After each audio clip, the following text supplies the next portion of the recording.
Bonjour, merci d'être avec nous sur RT France. Bonjour. Alors, faut-il, selon vous, déclarer l'état d'urgence sanitaire en France et donc donner la possibilité pour le Premier ministre de pouvoir légiférer par décret? Alors qu'il y ait un état d'urgence, c'est une évidence parce qu'on voit bien que c'est une épidémie sans précédent, une pandémie même sans précédent qu'on a. Donc il faut bien des mesures d'urgence. Mais dans votre affirmation, il y a quand même quelque chose qu'il ne faut pas nier, c'est qu'il n'y a pas de confiance aveugle. Il peut y avoir une confiance, mais ça doit être une confiance qui doit être contrôlée, et notamment par les parlementaires. C'est pour ça que la France Insoumise demande un comité parlementaire justement de suivi pour pouvoir suivre les décisions qui sont prises et vérifier qu'elles sont bien prises dans l'intérêt général. Alors justement, dans le projet de loi qui est discuté par l'Assemblée nationale, figure notamment pour les entreprises de rallonger les durées de travail dans les secteurs encore en activité ou de limiter les congés payés.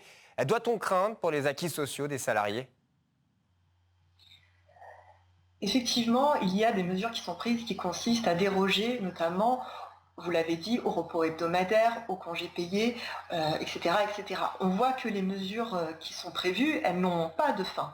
Je vous rappellerai que des mesures d'urgence, on en a déjà connues en France et elles ont duré près de 2 ans. Donc est-ce que pendant près de 2 ans, on va devoir supporter ces dérogations? Pour l'instant, la loi telle qu'elle est écrite, elle le prévoit comme ça. Et nous ne sommes pas du tout d'accord avec ça. Également, elle prévoit aussi de définir des secteurs qui seraient essentiels. Mais les secteurs essentiels, ce n'est pas qu'au gouvernement de les définir. Il faut que les travailleurs définissent aussi leurs conditions. Il faut que les partenaires sociaux soient également intégrés dans la discussion et également aussi la communauté scientifique. Donc vous voyez bien qu'il n'est pas question de faire confiance aveugle, de leur laisser les clés et les pleins pouvoirs. Il est question de respecter le jeu démocratique, c'est-à-dire de faire partager la décision avec tout le monde. Et les décisions peuvent totalement être prises avec cette contrainte-là. On le sait, hein, le temps n'est pas à la polémique, mais une question reste en suspens. Comment la France insoumise accueille-t-elle le report du second tour des élections municipales? Le gouvernement aurait-il dû reporter également le premier tour?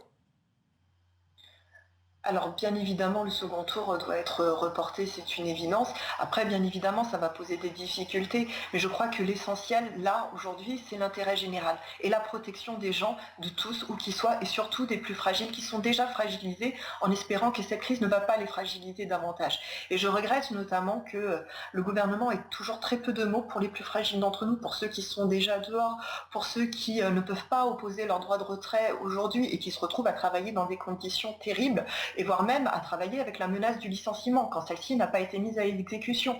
On voit qu'aujourd'hui, il y a des grosses difficultés qui sont urgentes et qui mettent en danger les gens. C'est ça la première urgence, et malheureusement là-dessus, on voit que le gouvernement a un discours quand même assez ambivalent, ce qu'on appelle une injonction paradoxale, une injonction contradictoire. C'est qu'on dit aux gens confinez-vous, mais en même temps allez travailler.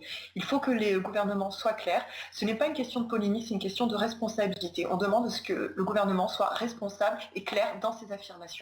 Merci beaucoup Julie Garnier d'avoir répondu à nos questions. Je rappelle que vous êtes oratrice de la France insoumise.